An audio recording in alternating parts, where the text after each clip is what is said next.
तलवार धनुष और पैदल सैनिक कुरुक्षेत्र में खड़े हुए, रक्त पिपासु महारथी एक दूजे सम्मुख अड़े हुए, कई लाख सेना के सम्मुख पांडव 5 बिचारे थे। एक तरफ थे योद्धा सब, एक तरफ समय के मारे थे। महासमर की प्रतीक्षा में, महासमर की प्रतीक्षा में सारे ताक रहे थे जी, और पार्थ के रथ को स्वयं केशव हाँक रहे थे।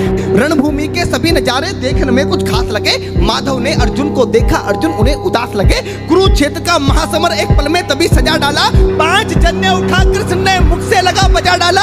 हुआ शंखनाद जैसे ही सबका गर्जन शुरू हुआ, रक्त बिखरना हुआ शुरू और सबका मर्दन शुरू हुआ। कहा कृष्ण ने उठ पार्थ, कहा कृष्ण ने उठ पार्थ, और एक आंख को मीच जरा, गांडियों पर रख बाणों को, पृथ्वी को खींच जरा, और आज दिखा दे रणभूमि में, आज दिखा दे रणभूमि में योद्धा की तासीर। यहाँ इस धरती पर कोई नहीं अर्जुन के जैसा। सुनी बात माधव की तो अर्जुन का चेहरा उतर गया।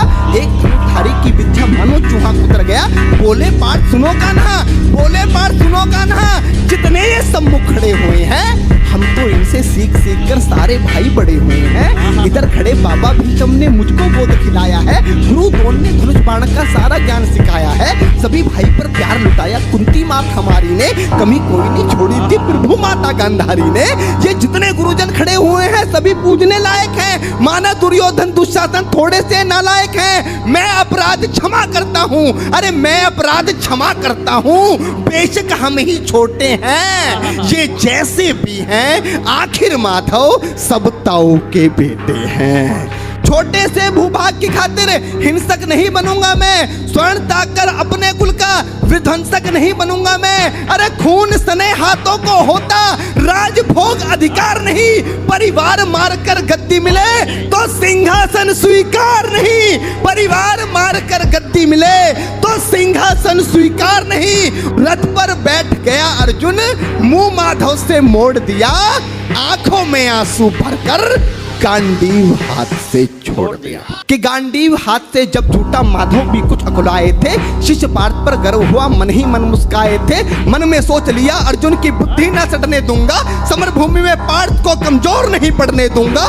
धर्म बचाने की खातिर एक नव अभियान शुरू हुआ, उसके बाद जगत गुरु का गीता ज्ञान शुरू हुआ। नजर में रणभूमि के कण-कण डोल गए माधव, टकटकी बांधकर देखा अर्जुन, एकदम बोल गए माधव, पार्थ मुझे पहले बतलाते, ए पार्थ मुझे पहले बतलाते, मैं संवाद नहीं करता, पार्थ मुझे पहले बतलाते, मैं संवाद नहीं करता। तुम सारे भाइयों की खातिर कोई विवाद नहीं करता। पांचाली के तन पर लिपटी साड़ी खींच रहे थे वो, दोषी वो भी उतने ही हैं, जबड़ा भींच रहे थे जो। घर की इज्जत तड़प रही, कोई दो टूक नहीं बोले, पौत्र बहु को नगन देखकर गंगा पुत्र नहीं खोले। तुम कायर बनकर बैठे हो, ये बात बड़ी बेशर्मी है। संबंध उन्हीं से निभा रहे जो लोग यहाँ अधर्मी हैं। हे पांडु के पुत्र, अरे हे पांडु के पुत्र, धर्म का कैसा कर्ज उतारा है। अरे शोले होने थे आंखों में, पर बहती जलधारा है। गांडीव उठाने में पार्थ जितनी भी देर यहाँ होगी, इंद्रप्रस्थ के राजभवन में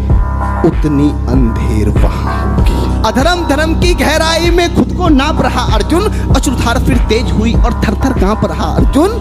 हे पार्थ मुझे बतलाओ, कुलनाशक कैसे बन जाऊं, रक्त सिंहासन लाशों पर मैं शासक कैसे बन जाऊं। कैसे उठेंगे कर उन पर जो कर पर अधर लगाते हैं, करने को जिनका स्वागत ये कर भी स्वयं जुड़ जाते हैं। इन्हीं करों ने बाल काल में सबके पैर दबाए हैं, इन्हीं करों को पकड़ करों में पितामह मुस्काए हैं। अपनी बाणों की नोक जो इनकी ओर करूंगा मैं, केशव मुझको मृत्यु दे दो, उससे पूर्व मरूंगा मैं। बात बहुत भावुक थी, किंतु जगत गुरु मुस्काते थे और ज्ञान की गंगा निरंतर चक्रधारी बरसाते थे। जन्म मरण की यहाँ योद्धा बिल्कुल चाह नहीं करते, क्या होगा अंजाम युद्ध का ये परवाह नहीं करते। पार्थ यहाँ कुछ मत सोचो, बस कर्म में ध्यान लगाओ तुम, बात युद्ध के क्या होगा ये मत अनुमान लगाओ तुम। इस दुनिया के रक्तपात में कोई तो साथ नहीं, निज जीवन का करे फैसला नर के बस की बात नहीं। तुम ना जीवन देने वाले नहीं मारने वाले हो, ना जीत तुम्हारे हाथों में तुम नहीं हारने वाले हो। ये जीवन दीपक की भांति यूं ही चलता रहता है, पवन वेग से बुझ जाता है वरना जलता रहता है। मानव वश में शेष नहीं कुछ, फिर भी मानव डरता है वह मरकर भी अमर हुआ जो धर्म की खातिर मरता है। ना सुख से होता है ना सम्मानों से होता है, जीवन का सार सफल केवल बस बलिदानों से होता है। दान योद्धा ही करते हैं ना कोई दूजा जाता है, रणभूमि में वीर मरे तो शव भी पूजा जाता है।